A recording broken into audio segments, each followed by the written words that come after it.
10, 20, 30,000.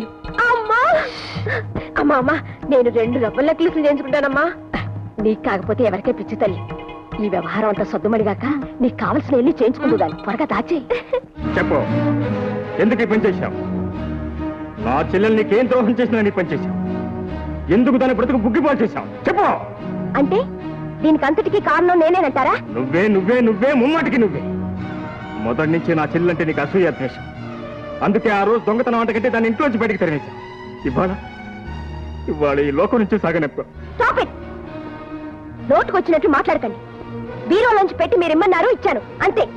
ఇస్తే అందులో తెల్లకాయతలు ఎలా వచ్చాయి? నాకు తెలీదు. నీకు తెలియకుండా ఎవరైనా పెట్టానంటావా? అదే తెలీదు. సంధ్య, నా చెల్లెల్ని చంపిన పాపం నిన్ను జీవితాంతం వెంటాడుతూ. ఆపండి. అసలు మీ చెల్లెల్ని నాశనం చేయడం వల్ల నాకు వచ్చే లాభం ఏమిటండి? నేను అలాంటి పని చేస్తానని ఎవరైనా చెప్పినా మీరైనా నమ్మారండి. నేనంటే మీకు అంత నీచమైన అభిప్రాయం ఉందన్నమాట. ఎవరో అన్న మాటలు పట్టుకుని నా మీద విచ్చుపడతారా? ఏ మీ చెల్లెల మీద కన్నవారి మీద ప్రేమ ఉంటే పెంచుకోండి. వాళ్ళని నెత్తికెక్కించుకుని ఊరేగండి. అంతేగాని కట్టుకున్న భార్య మీద అభండాలు వేసే హక్కు మీకు లేదు. చేసిన పని సమర్థించుకుంటున్నావా? తప్పు చేయనప్పుడు తల వంచాల్సిన అవసరం లేదంటున్నాను. అంటే ఈ జరిగిన అనర్థానికి సంబంధం లేదు లేదు లేదు.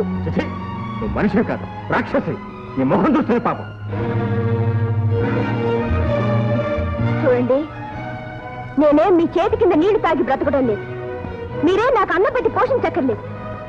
నా మొహం చూడపోతే గడవండి మీకు. ఆగండి. నా మీద చెయ్యెత్తే అర్హత మీకు లేదు. ఇది నా ఇల్లు, మీరుండేది నా ఇంట్లో. ఓహో, అలాగే.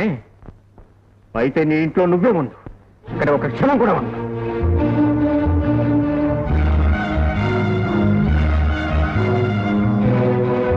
ఆగండి. బాబుని ఎక్కడ తీసుకెళ్తున్నారు?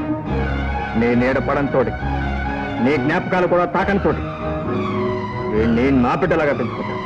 Good bye.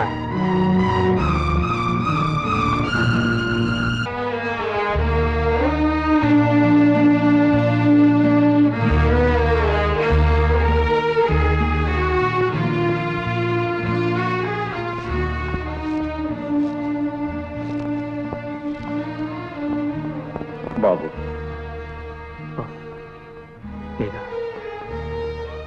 ఎప్పుడు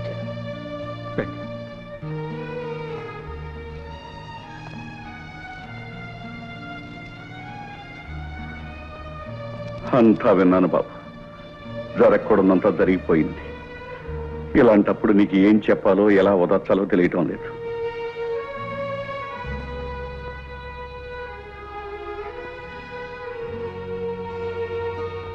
ఈ ఆరోగ్యం ఎలా ఉంది? నా ఆరోగ్యానికేం బాబు, నిండుగా 100 ఏళ్లు బ్రతకవలసిన బిడ్డ వెళ్ళిపోయింది. ఈ పాపిష్టి ప్రాణం ఇంకా ఈ బొందుని పట్టుకు వేలాడుతోంది. నాలాంటి వాడు ఉన్నా ఒకటి, పోయినా ఒకటి. మాంగారు, సంచ విషయంలో నేను నాకంతా తెలుసు బాబు. అందుకే ఏమీ మాట్లాడలేకపోతున్నాను. నీలాంటి మనిషి అల్లుడైనందుకు ఆనాడు గర్వపడ్డాను. అలాంటి మనిషి నా కూతురైనందుకు ఈనాడు సిగ్గుపడుతున్నాను.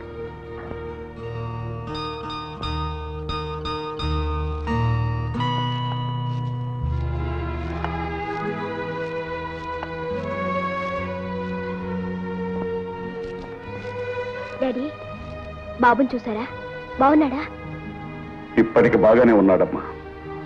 నీ మూర్ఖత్వం వాడికి అర్థం కావటానికి ఇంకా టైం పడుతుంది. వాడు చెయ్యని నేరానికి, వాడికి తల్లి ప్రేమను దూరం చేసినందుకు ఇప్పుడు కాదమ్మా, పెద్ద అయ్యాక అప్పుడు వాడు నిన్ను క్షమించడు. ఓహో, అయితే చెప్పాల్సిన చాడీలన్నీ అల్లుడు గారు చెప్పే పంపారన్నమాట. ఆ కుసంస్కారమే అతనుకుంటే ఇల్లు విడిచి వెళ్ళేవాడు కదమ్మా. మంచివాడు గనకే నువ్వు అవమానించినా సహించాడు, తోలనాడినా భరించాడు. నువ్వే హద్దు మీద ప్రవర్తించి నీచంగా మాట్లాడి భర్తను ఇంట్లోంచి గెట్టేశావు. డాడీ, మీ మనసును ఆయన చెడగొట్టారు. అతనైతే నువ్వు బాగు చేయొచ్చుగా. సంధ్య, పెద్దవాణిగా చెప్తున్నాను, వెళ్ళి అతనికి క్షమాపణ చెప్పు. క్షమాపణ? అంత తప్పు నేనేం చేశాను? ఆయన క్షమించకపోతే నాకు గతి లేదా? ఎందుకు చెప్పాలి డాడీ? ఎందుక నీ కీచులాట మధ్య ఒక పశువాని జీవితం సర్వనాశనం కాబోతోంది కనుక భార్యాభర్తల మధ్య అహంకార ప్రసక్తి రాకూడదు కనుక. ఆహా, నాకంటే ఆయనకేదో గొప్ప సంస్కారం ఉందన్నారుగా, పోనీ ఆ పని ఆయనే చేయొచ్చుగా. ఏమిటి? అతను వచ్చి నీకు క్షమార్పణ చెప్పాలా? ఏ చెప్పడానికి పౌరుషం అడ్డొచ్చిందా? మగవాడు నన్ను అహంకారం అడ్డొచ్చిందా? ఆయన ఏం చేసినా నోరు మూసుకుని పాదాల దగ్గర పడుండాలా? ఈ దేశంలో ఆడదాని జీవితం తెల్ల కాగితం లాంటిది డాడీ. ఇంతకాలం దాని మీద మీరేం రాసినా చెల్లిపోతూ వచ్చింది. కానీ ఆ రోజులు పోయాయి. అలా చూస్తూ ఉండండి, ఆయనే ప్రాధేయపడుతూ తన పొరపాటును ఒప్పుకుని ఈ ఇంట్లో అడుగు పెట్టే రోజు వస్తుంది. ఛీ! మూర్ఖురాల చేతుల పన్నంటి జీవితాన్ని నాశనం చేసుకునే నీలాంటి దౌర్భాగ్యురాలకి అలాంటి మంచి వాళ్ళ మనసు అర్థం కాదే. కోరి చేసుకున్న భర్తలోని గొప్పతనాన్ని తెలుసుకోలేని నువ్వు ఒక మనిషివేనా? ఏ నాటికైనా నీ పిడివాదమే నీ జీవితాన్ని బలి తీసుకుంటుంది. నీ బతుకిక బాగుపడదు. మీరేమనుకున్నా నాకేం విచారం లేదు డాడీ. నేను పొరపాటు చేయలేదనడానికి నా ఆత్మే సాక్ష్యం. ఎప్పటికైనా ఆయన కాళ్ళబేరానికి వచ్చిన రోజునే మేమిద్దరం కలిసేది. అంతే daddy. Daddy daddy daddy daddy